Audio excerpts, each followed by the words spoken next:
गंगा किनारे बसे एक छोटे से गांव रामपुर में हर कोई एक दूसरे के नाम से जानता था। मिट्टी की पगडंडियों पर बैलगाड़े चलते, बच्चे खेतों में कंचे खेलते और शाम को हर घर के आंगन से चूल्हे की महक आती। गांव के बीचों बीच रहता था भोला, एक गरीब लेकिन दिल से नेक किसान था। उसकी सबसे प्यारी साथी थी उसकी गाय गौरी। गौरी सफेद रंग की थी, माथे पर भूरे रंग का दिल सा निशान और बड़ी मासूम आंखें वाली। भोला उसे बिटिया कहकर पुकारता था। एक शाम जब सूरज डूबने वाला था, गांव में एक अजीब सा साधु आते हुए दिखाई दिया।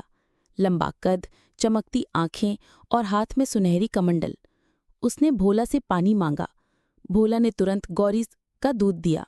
साधु ने दूध पीते ही मुस्कुराकर कहा, तेरी गौरी साधारण नहीं है, ये तेरी किस्मत बदल सकती है। भोला ने हंसते हुए कहा, बाबा मेरी किस्मत तो फटी हुई लुंगी जैसी है, कैसे बदलेगी। बाबा ने गौरी के माथे पर हाथ रखा और एक मंत्र बुदबुदाया। फिर बोले, आज से तेरी गाय रोज आधी रात को कुछ अद्भुत करेगी, संभाल कर रखना। उस रात आधी रात को गौरी ने जोर से हूं किया।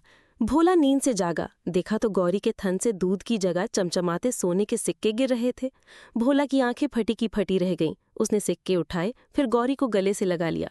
बेटिया, तू तो लक्ष्मी का रूप है।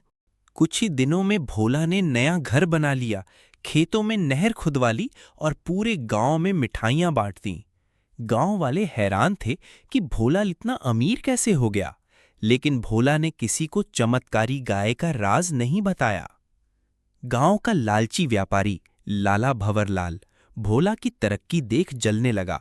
उसने रात में भोला के घर की जासूसी की और गौरी का राज जान लिया। लाला बोला, अगर ये गाय मेरी हो जाए तो मैं पूरे जिले का राजा बन जाऊंगा। भंवरलाल ने अपने गुंडों को भेजकर रात में गौरी को चुरवा लिया। भोला सुबह उठा तो गौरी गायब। वो रो रो कर पागल हो गया। गांव वाले बोले, भोला थाने चल। लेकिन भोला को पता था कि पुलिस से पहले उसे बाबा को ढूंढना होगा। भोला बैलगाड़ी लेकर जंगल में उस रहस्यमयी बाबा को खोजने निकला। घना जंगल, अजीब आवाजें और बीच बीच में झाड़ियों से चमकती आंखें। आखिरकार एक गुफा में उसे बाबा मिल गए। बाबा ने सब सुना और बोले, तेरी गाय अब भी तुझे पुकार रही है, लेकिन उसे बचाने के लिए तुझे 3 परीक्षा देनी होंगी। बाबा ने भोला को जंगल के अंदर एक पुराना कुआं दिखाया।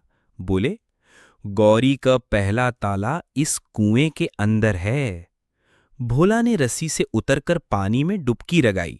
वहां एक सुनहरी चाबी चमक रही थी। जैसे ही उसने चाबी उठाई, एक विशाल मगरमच्छ आ गया। भोला ने जान की बाजी लगाकर ऊपर छलांग लगाई और बच निकला।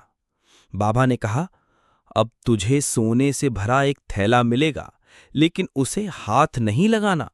अगर तू लालच में पड़ा तो गौरी हमेशा के लिए चली जाएगी। भोला ने थैला देखा, मन डोल गया, लेकिन उसने बाबा की बात याद रखी और थैले को छोड़ दिया।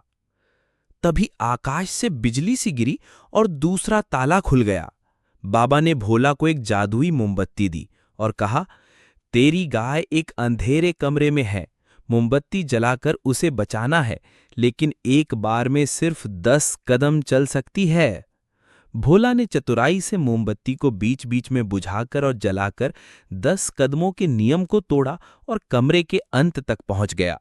वहां बंधी गौरी ने उसे देखा और जोर से रंभाई, हूं। भोला ने गौरी को छुड़ाया, लेकिन तभी भंवरलाल आ गया। उसने कहा, ये गाय अब मेरी है। भोला ने बाबा का दिया मंत्र बोला, गौरी सच्चे मालिक के पास लौट जा। गौरी ने जोर से धक्का मारकर भंवरलाल को कीचड़ में गिरा दिया और भोला के पास दौड़ आई। गांव वाले भोला की जीत का जश्न मनाने लगे। गौरी रोज रात को सोने के सिक्के देती रही, लेकिन भोला ने अब उसका जादू सिर्फ भलाई के कामों में लगाया। स्कूल बनवाया, अस्पताल खोला और गरीबों की मदद की।